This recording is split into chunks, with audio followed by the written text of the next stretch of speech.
The noise outside Parliament hit harder than any speech. Traitor, they screamed.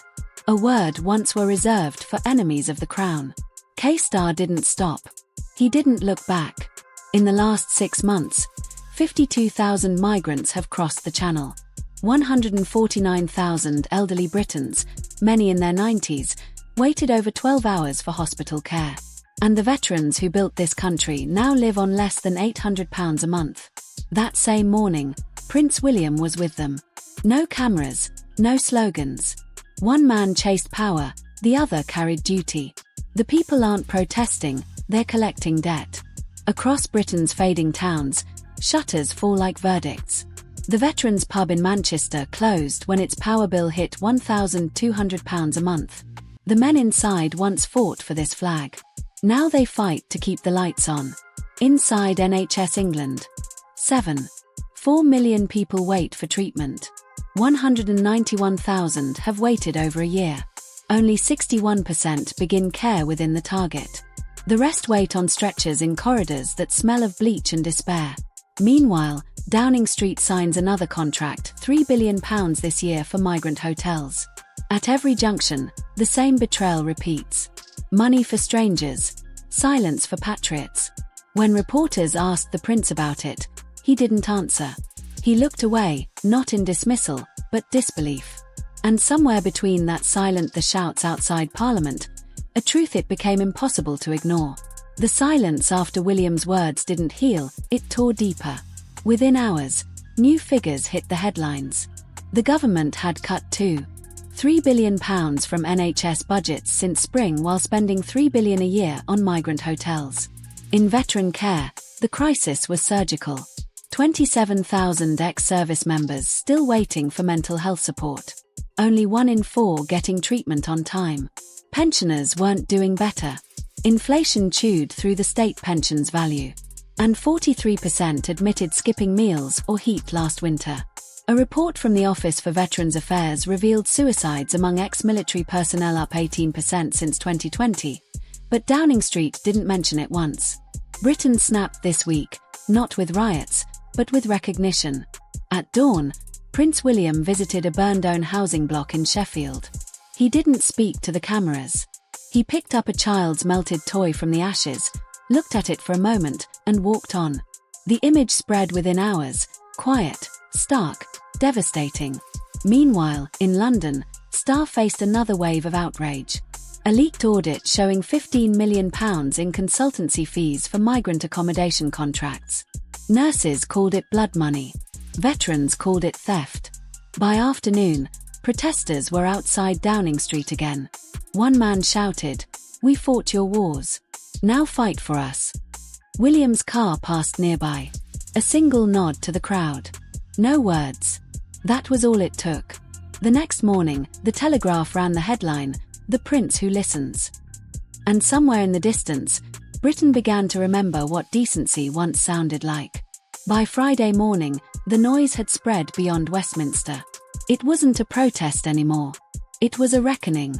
From Leeds to Portsmouth, from Cardiff to Manchester, the same chant echoed, "Serve your own first." In central London, police counted over 240,000 people. Outside St. Thomas's Hospital, nurses and veterans stood shoulder to shoulder, holding a sign that read 800 for those who served 170 a night for migrants. By noon, Westminster Bridge became a moving river of flags and grief. A former Royal Marine, Peter Lawson, told reporters, "We fought your wars. Now we're fighting your bills." Police drones mapped the crowd stretching 3 miles down Whitehall. From the rooftops, Parliament looked surrounded, not by violence, but by conscience. Helicopters cut across the smoke as church bells rang from Lambeth to Southwark. Through the haze, one camera caught it. Prince William's convoy slowing near the square. He didn't wave. He didn't speak.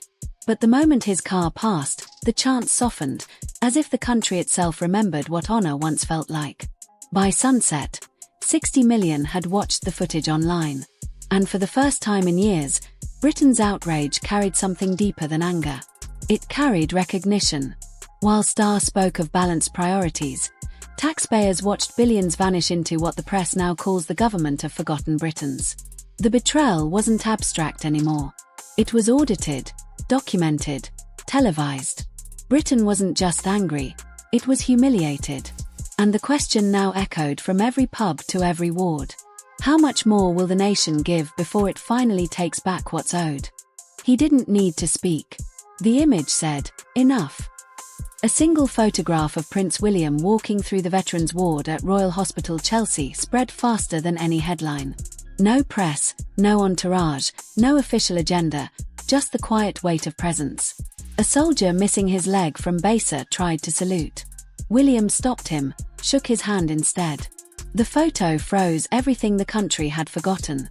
Humility, dignity, service. Within hours, it flooded the nation. By evening, commentators called it the picture that restored Britain's conscience. Outside Parliament, candles flickered beneath Union Jacks, and someone projected the image across Big Ben. William's silhouette beside the words, "We remember." He hadn't spoken, but somehow his silence spoke for millions. And for one fragile night, Britain fell quiet again. Not in apathy, but in recognition. By Monday, that image had replaced every campaign poster. The Times called it the week Britain remembered. The Independent leaked a Treasury memo forecasting £15.3 billion for migrant housing by 2029, triple the promise. Sky News aired footage of a 94-year-old woman waiting 12 hours for an NHS bed. The next frame cut to William standing at Chelsea, not speaking, just standing by the veterans. It broke the country's heart. Within 24 hours, While They Argue trended past 80 million views. GB News called it a royal mirror held up to political decay. The Guardian wrote, "The silence of a prince says more than the words of a government."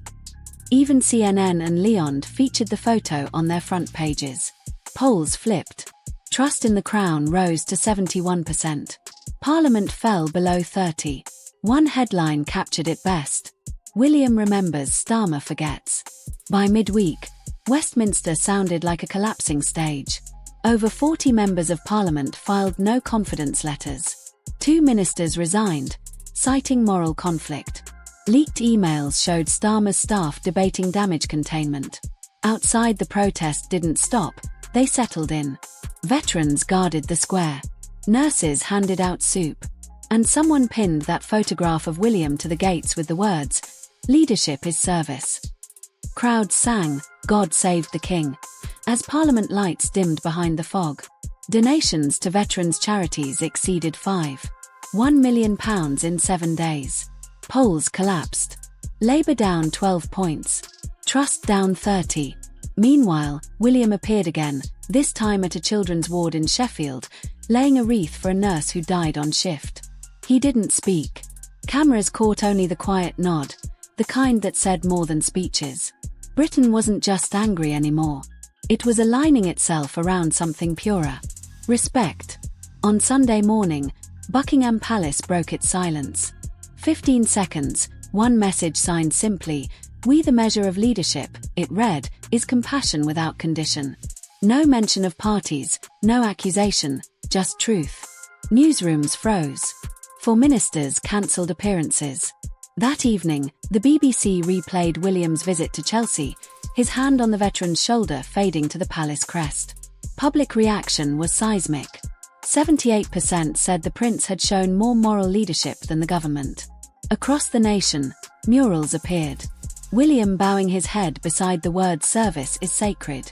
In Glasgow, one banner hung from a church read, "He didn't campaign," he reminded.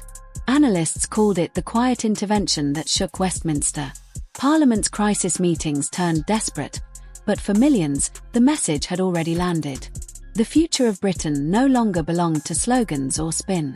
It belonged to those who still remembered what honour meant. Britain stands at a threshold between memory and forgetting, between power and principle. Veterans live on £800 a month while migrant hotels are paid in full. Patients wait 12 hours for care while Parliament debates statistics. Through it all, one man never raised his voice. Yet the nation heard him louder than its leaders. Prince William didn't take sides. He took responsibility, and in doing so, he reminded Britain what leadership once meant. History won't remember the slogans or the spin. It will remember who stood still when the country shook. Because silence, when used with purpose, can change a nation. Stay with us.